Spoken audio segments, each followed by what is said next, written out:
ସାଉଦା ବି ଥିଲେ ଆଉ ଆମର ପବିତ୍ରଦା ପୁନୁଦା ଥିଲେ ସେତକ ମୁଁ ତାଙ୍କୁ ନୂଆ ନୂଆ ଚିହ୍ନିଥିଲି। ଆଉ ସାଉଦା ମତେ ଡାକନ୍ତି ଯେ ଆସିବେ ମା ଆମର ମାନେ ଦଲଗା ସ୍କୁଲରେ ପ୍ରାୟ ହଉଥିଲା ଆଉ ମୁଁ ସ୍କୁଲକୁ ଆସୁଥିଲି ଆଉ ପ୍ରଧାନ ଭାଇ ସେତେବେଳେ ନୂଆ ନୂଆ ଦୀକ୍ଷା ନେଇଥିଲେ। ପ୍ରଧାନ ଭାଇଙ୍କ ସାଙ୍ଗରେ ଏଠାକୁ ଆସୁଥିଲି, ବହୁତ ଭଲ ଲାଗୁଥିଲା। ସେତେବେଳେ ପ୍ରଧାନ ଭାଇଙ୍କ ମୋ ଭିତରେ ବହୁତ ତର୍କ ବିତର୍କ ହଉଥିଲା ଏଇ ଦୀକ୍ଷାକୁ ନେଇକି। ସେ ମତେ ବହୁତ ସିଏ ତ ଦୀକ୍ଷା ନେଲେ ସେ ମତେ ବହୁତ କୁହନ୍ତି ଯେ ମା ଭାଉଜ ମତେ ଭାଉଜ ଡାକନ୍ତି ଭାଉଜ ତମେ ବି ଦୀକ୍ଷା ନେଇଯାଅ। ମୁଁ ତାକୁ ବହୁତ ଆର୍ଗୁମେଣ୍ଟ କରେ, ମୁଁ କହେ ଭଗବାନ ଠାକୁରଙ୍କୁ ଆମେ ତ ଠାକୁରଙ୍କୁ ସବୁବେଳେ ଧରିଛୁ, ଆମେ ତ ଠାକୁରଙ୍କୁ ପୂଜା କରୁଛୁ, ତାହେଲେ ମୁଁ ଆଉ ସେ ଆଉ ଗୁରୁକୁ ଧରିକି କଣ ଫାଇଦା ହବ ମୋର? ସେଇ ତ ଠାକୁର ନା। ସେ ବହୁତ ଜିଦି ହୁଅ ଆଉ ମା ବହୁତ ବିରକ୍ତ ହୁଅନ୍ତି। ମା କୁହନ୍ତି ଆରେ ତମେ ଦିଟା ଏମିତି ଲଢୁଛ, ତମକୁ ସତ୍ସଙ୍ଗ ଦି ଜଣଙ୍କୁ ଦିଆଡେ ଠିଆ କରିବୁ, ଦି ଜଣଙ୍କୁ ଦିଟା ମାରିକି ତାକୁ ଲଢିବ ବସି କେତେ। ତାପରେ ବହୁତ ଦାଦା ମତେ କୁହନ୍ତି, ଆମର ପ୍ରଧାନ ଭାଇ ମତେ ବହୁତ କୁହନ୍ତି, ତଥାପି ମୁଁ କହେ ମୋର ଠାକୁରଙ୍କ ପ୍ରତି ଭକ୍ତି ଥାଏ, ମୁଁ ସତ୍ସଙ୍ଗ ଆଟେଣ୍ଡ କରେ, ମତେ ବହୁତ ଭଲ ଲାଗେ।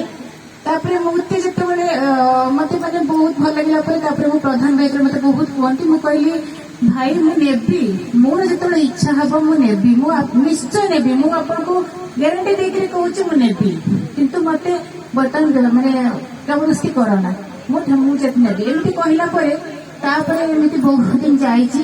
ତଥାପି ମତେ ଦାଦା ସବୁବେଳେ ମାନେ ଯୋଉଠି ବି ସତ୍ସଙ୍ଗ ହୁଏ ସେଇଠିକୁ ସେ ନିଅନ୍ତି, ମୁଁ ଯାଉଥିଲି ତାଙ୍କ ସାଙ୍ଗରେ। ଆଉ ଏମିତି ନେଲା ପରେ କିଛି ଦିନ ଗଲା ପରେ ମୁଁ ଦୀକ୍ଷା ନେଇଥିଲି। ଆଉ ଦୀକ୍ଷା ନେଇକି ଆଜି ମୁଁ ଯେ କଣ ପାଇଛି ସେଟା ମୁଁ ଏବେ କାହାକୁ କହିବି ପାରିବିନି। ସତରେ ଠାକୁରଙ୍କୁ ଧରିଲା ପରେ ମୋ ଜୀବନରେ ଏତେ ଖୁସି ଆସିଛି, ଏତେ ଆନନ୍ଦ ଆସିଛି, ସେଟା ମୁଁ କହିପାରିବିନି। ଆଉ ତ ମତେ ଗୋଟେ ଜିନିଷ ଦୁଃଖ ଲାଗେ, ଏଇ ଦଲଗାର ଗୁରୁ ଭାଇ ଗୁରୁମା ବା ଏଇ ଦଲଗାବାସୀକୁ ମୋର ଗୋଟିଏ ଅନୁରୋଧ ବା ରିକ୍ୱେଷ୍ଟ, ମାନେ ଗୋଟେ ଜିନିଷ ବହୁତ ଖରାପ ଲାଗେ ଯେ କିଛି ଦିନ ପରେ ଏଇ ଦଲଗାର ଉତ୍ସବ ବନ୍ଦ ହେଇଯାଇଥିଲା। ବହୁତ ମନ କଷ୍ଟ ହେଇଥିଲା ଯେ ଯୋଉ ଦଲଗାରେ ଆମେ ଦଲଗାରୁ ହିଁ ସତ୍ସଙ୍ଗ ଜାଣିଥିଲୁ ସେଇ ଦଲଗାରେ ଆଜି ସତ୍ସଙ୍ଗ ବନ୍ଦ ହେଇଯାଉଛି। ବହୁତ କଷ୍ଟ ହେଇଥିଲା। ଏଇ ପୂର୍ଣ୍ଣ ଭାଇ, ଏଇ ପବିତ୍ରଦା ଆଉ ଆମର ସାଉଦା ବହୁତ ଚେଷ୍ଟା କରିଥିଲେ, ଆଉ ତାପରେ ମଝିରେ ତ ବନ୍ଦ ହେଇଯାଇଥିଲା, ଆମେ ବହୁତ କଷ୍ଟ ହେଇଥିଲା। ତାପରେ ଆମେ ତାକୁ କହିଲୁ ଭାଇ ଏଟା ଭଲ ଲାଗୁନି, ଆମେ ଯେମିତି ହେଲେ ପୁଣି ଦଲଗାରେ ଆରମ୍ଭ କରିବା। ପ୍ରକୃତରେ ମୁଁ କହିବା କଥା ହଉଛି ଠାକୁରଙ୍କୁ ଧରିକି ମାନେ ପ୍ରକୃତରେ ମଣିଷ ମାନଙ୍କର ମାନେ ଯୋଉ ମାନେ ନିଜର ପ୍ରଭୃତି ଗୁଡାକ ରହିଛି ସେଇଗୁଡିକ ପାଇଁ ହିଁ ଆମେ ନିଜକୁ ନିଜ ଗୋଡରେ କୋଡାଡି ମାରୁଛେ। କାରଣ ଆମେ ଆଜି ଯଦି ମୋ ଘରେ ଯଦି ଗୋଟେ କିଛି ଖରାପ ହେଇଗଲା, ମୁଁ ଆଜି ଦୀକ୍ଷା ନେଇଥିବି, ମୋ ଘରେ ଯଦି ଆଜି କିଛି ଖରାପ ହେଇଗଲା କି ମୋ ସନ୍ତାନର କିଛି ଖରାପ ହେଇଗଲା ବା ମୋ ସ୍ୱାମୀର କିଛି ଖରାପ ହେଇଗଲା, ତାହେଲେ ଆମେ ଆମ ପରିବାର ଲୋକ କହୁଛେ ଯେ ନା ମୁଁ ଠାକୁରଙ୍କୁ ଧରିକି ପାଇଲି କଣ, ମତେ ଠାକୁର ଦେଲେ କଣ। ତାହେଲେ କଣ ଆମେ ଯୋଉ ଠାକୁରଙ୍କୁ ଆମେ ମାନେ ଧରିଛେ ବା ଏ କରୁଛେ, ଯୋଉ ଆମେ ଶିବ ମନ୍ଦିର ଯାଉଛେ ବା ଲକ୍ଷ୍ମୀ ମନ୍ଦିର ଯାଉଛେ, ସବୁ ଜାଗା ଯାଉଛେ, କଣ ଠାକୁର ଆମର ସବୁ ଜିନିଷ ପରିପୂର୍ଣ୍ଣ କରିଦଉଛନ୍ତି? ନା। ତ ସେଟା ମାନେ ଆମେ କହିବା କଥା ସେଇ ଠାକୁରଙ୍କୁ ନେଇକି ପୂର୍ବବର୍ତ୍ତୀଙ୍କୁ ପରବର୍ତ୍ତୀଙ୍କ ଆବିର୍ଭାବ ଯୋଉ କୁହାଯାଇଛି, ପ୍ରକୃତରେ ସେଇ ଠାକୁରଙ୍କୁ ନେଇକି ଠାକୁର ଆସିଛନ୍ତି। ଯେତେବେଳେ ଏଇ ସଂସାରରେ ମାନେ ଦୁଃଖ କଷ୍ଟ ମାଡ଼ି ଆସେ, ପାପର ଭାର ବଢିଯାଏ, ପୃଥିବୀର ଧରାପୃଷ୍ଠ ପାପର ଭାରରେ ମାନେ କଷ୍ଟ ପାଏ, ସେତେବେଳେ ଆମର ଠାକୁର ନିଜେ ତାଙ୍କ ଅବଦାନ ନେଇକି ଆସନ୍ତି। ଆଉ ଏଇ କଳି ଯୁଗରେ ଠାକୁର ଅନୁକୂଳ ଚନ୍ଦ୍ର ଜଗଜ୍ଜନନୀ ଲକ୍ଷ୍ମୀ ମା ତାଙ୍କର ମାଙ୍କୁ ନେଇ ତାଙ୍କର ଲୀଳା ସଙ୍ଗିନୀକୁ ନେଇ ସେ ଆମର ଏଇ ମାନେ ଧରାପୃଷ୍ଠରେ ଅବତୀର୍ଣ୍ଣ କରିଛନ୍ତି। ଆମର ଏଇ ଯୋଉ କଳି ଯୁଗର ଲୋକମାନଙ୍କୁ କେମିତି ମାନେ ଭଲ ରାସ୍ତାକୁ ନେବେ, କେମିତି ନାମମୟ କରିବେ, ଏଇ କଳି ଯୁଗଟାକୁ କେମିତି ମାନେ ସୁନ୍ଦର ସୁଷ୍ଠ କରିବେ, ସେଥିପାଇଁ ସେ ଆସିଛନ୍ତି। ଇଏ ଗୋଟେ ପରିବାରକୁ ନେଇକି ଏବେ ଆମେ ଆଗ ଠାକୁରଙ୍କ ଆମେ କଣ କେବେ ଦେଖିଛେ? ଶିବ କିଏ ଲକ୍ଷ୍ମୀ କିଏ ଆମେ କେବେ ଦେଖିନେ। ଆମେ ଆମ ପୂର୍ବପୁରୁଷରୁ ଆମ ବାପା ମା ଯାହା କହି ଆସୁଛନ୍ତି ଯେ ଠାକୁର ଥିଲେ, କିନ୍ତୁ ଆମେ ତ କେବେ ଦେଖିନେ ନା। କିନ୍ତୁ ଆମେ ଏବେ ନିଜେ ଆଖିରେ ଦେଖୁଛେ ଠାକୁର ଆମର ଦେଓଘରେ ବର୍ତ୍ତମାନ ବାସ କରିଛନ୍ତି। ଯେମିତି ଯେମିତି ଶ୍ରୀକୃଷ୍ଣ ଜନ୍ମ ହେଇଥିଲେ, ଗୌଡପରେ ଜନ୍ମ ହେଇଥିଲେ, ତାଙ୍କୁ କିଏ ଜାଣିଥିଲେ କି ସେ ଭଗବାନ ବୋଲିକିରି? ଜାଣିନଥିଲେ। ସେମିତି ଆଜି ଠାକୁର ମଧ୍ୟ ଆସିଛନ୍ତି। ତ ସମସ୍ତ ପ୍ରାୟ ବହୁତ ଜଣ ବୁଝିପାରୁନାହାନ୍ତି ଯେ ଇଏ ଠାକୁର ପ୍ରକୃତରେ ଦୀକ୍ଷା ନେଇଛନ୍ତି, ଛାଡିଦେଲେ ନା, ସେଟା ଉଚିତ ନୁହଁ ଛାଡିବା।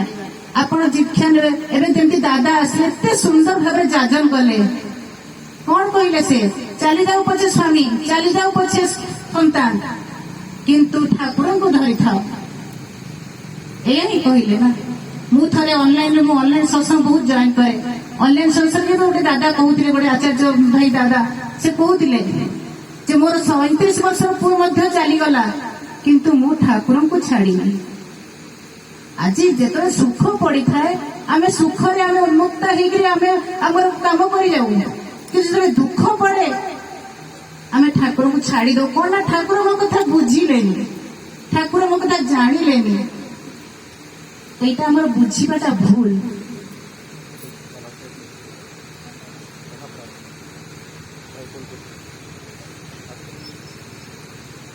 तो आओ बेसी किछि भी कौन कहिबी मु जानिछि ठाकुर को धरिछि मु जानिछि मोर केते समस्या दूर होईछि मोर प्राय एबे ठाकुर कहउछन्ते ठाकुर को विषय मां को विषय बेसी किछि कहबा पई मना करछन्ते से कहउछन्ते निजर अनुभूति को बा डीपवर्क विषय को डीपवर्क माने कौन यही जो आम बर्तमान दलगार जो माँ माने भाई माने जो दीक्षा नहीं छाड़ी देइछन्ति तांको ठाकुर कहउछन माने ठाकुर आचार्य तुमको निर्देश बर्तमान जे घर घर जाओ तांको बुझाओ तांकर भल मंद बुझ आमे रीतिक माने दीक्षा आमे दीक्षा जोगाड़ कर दो रीतिक माने भाई माने जाके दादा माने जाके दीक्षा दे दियंती तापरे जे आमे गुरु भाई हो बा गुरुमा हो बा रीतिक माने हमको कई भी जाइए बुझती भी जे से केमिटी अच्छी कौन अच्छी तार कौन समस्या आमे केबे भी बुझा चेष्टा करें जिते आम कौन कर दीक्षा देला साधारण जन जन जानी न था प्रकृत कौन आम दीक्षा दिहला प्रकृत कौन पुरा जानी पारती तेणुक आम जो घर को जीवा बुझेबा जाना से धीरे धीरे जानवे गोटे माटे डीपवर्क जो कथा चली डीपवर्क से जो मैंने छाड़ी घर को जाओ भल मंद बुझ से मैंने कौन छाड़िले घरे प्रार्थना कर ये माने सब जिस कला कहबनी जे तुम पैसा दियो बा इष्टभूति कर कि कहवा दरकार से तुम निजे बुझे निजे करेंगे यहाँ हूँ डीपवर्क आम बहुत जन दीक्षा नहींचे ठाकुर को रखीचे कि ठाकुर को भल भाव घरे सजाइने एटा भी अच्छी ठाकुर को केमिति स्थापन करा जाए ठाकुर को केमिति रखा जाए से जिनसटा भी देखा पड़े तो डीपवर्क जिनसटा से चली थे मु गोटे कथा कहूँ दादा आचार्य तुमर निर्देश कौन कौन मैंने बहुत समस्या दूर होची गोटे गुरुमा से दीक्षा नहीं सी थे कौन कर माने बर्तमान जो दीक्षा माने डीपवर्क चली माँ मैंने डीपवर्क कर सन्ध्या बाहर तो जड़े माँ घर को जड़े माँ मैंने डीक्लेयर करने जावाक चाहती जो देखी घरे से माटी धड़ धड़ कर कबाड़ खोली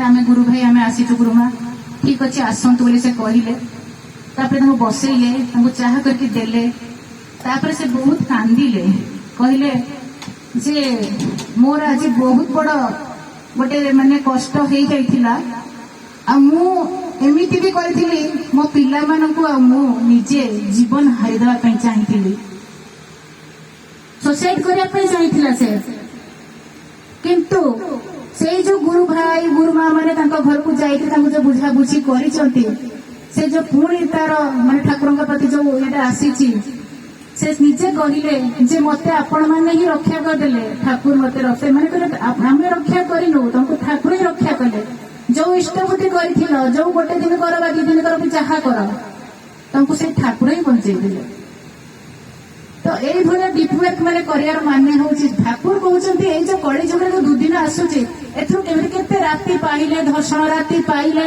एक्सीडेंट राति पाइले बहुत जिनस राति पाइले न्यूज खोलला माने माने देखा भी इच्छा हुए ना एते कष्ट हुए मनरे तो यही दुर्दिन दूर करने ठाकुर आमर आसचंती समस्त को केमिति माने भल रास्ता रखिए भलरे रखिबे नामटा दे जाइछन्ती से नामटा करबा को कहउछन्ती आ बेसी किछि नाही आमे जदि नाम करके तांकर जदि तांको पथरे में चलीबा तले आमे ठाकुर कहिछन्ती तमे मो आड़ को पादे आस मु तम आड़ को 10 पाद जीबी निर्भय प्रतिश्रुति देइछन्ती एबे जेमती कीर्तन करूथली निर्भय धर निर्भर कर माने प्रकृत में ठाकुर या कहछन आमे सेरा बुझिजु थरे मोर निजर गोटे अनुभूति कहूची तापर रखिबा टाइम हेलानी थरे मो पुओ मो एई बंध हेले देखला थी मु तो बर्तन झारसुड़ा पड़े गलेनी तो ତ ବନ୍ଧରେ ଯେତେବେଳେ ଥିଲି ପୁଅ ମୋର ସନ୍ଧ୍ୟାବେଳେ ବୁଲିବାକୁ ଯାଇଛି, ତାର ମୋଟରସାଇକେଲ ଧରିକି ଯାଇଛି।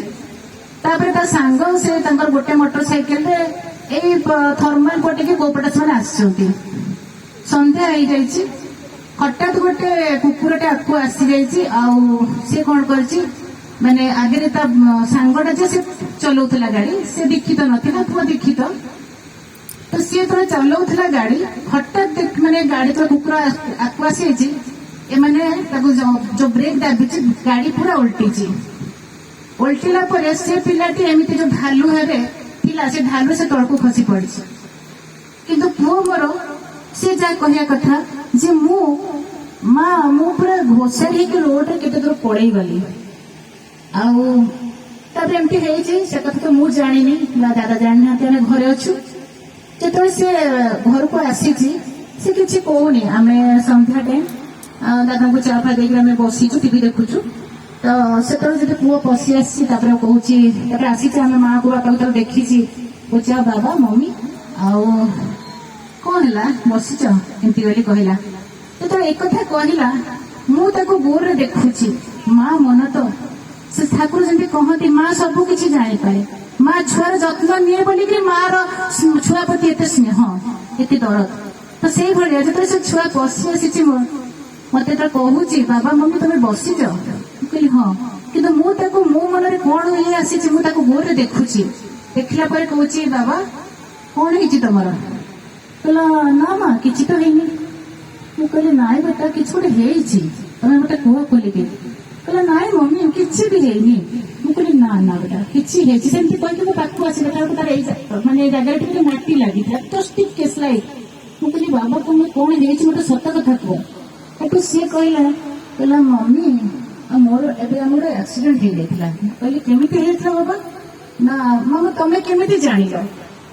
ତମେ କେମିତି ଜାଣିପାରିଲ ଯେ ମାନେ କୋଉଠି ମୁଁ ପଚାରିଲି ବାବା ତମେ କୋଉଠି ପଡି ଯାଇଛ? କହିଲା ହଁ ମମି ତମେ କେମିତି ଜାଣିଲ? ମୁଁ କହିଲି ନାଇଁ ବେଟା ମୁଁ ଜାଣିପାରିଲି। ତାପରେ ସେ କହିଲା ସବୁ ବୃତ୍ତାନ୍ତ, କେମିତି ଆମେ ପଡିଗଲୁ, କେମିତି କଣ ହେଲା। ସେ କହିଲା ପରେ ତାପରେ କହିଲା, ମୁଁ କହିଲି ବାବୁରେ ଆଜି ହିଁ ତୋର ଆକ୍ସିଡେଣ୍ଟ ଥିଲା। ଜ୍ୟୋତିଷ ଜଣେ କହିଥିଲେ ତୋର ଆକ୍ସିଡେଣ୍ଟ ଆଜି ଥିଲା, ଆଜି ସେଇ ଡେଟଟା ହିଁ ମୁଁ ଯେତେ ମନେ ପକେଇଲି, ସେଇ ଡେଟଟା ହିଁ ଭାବିଲି।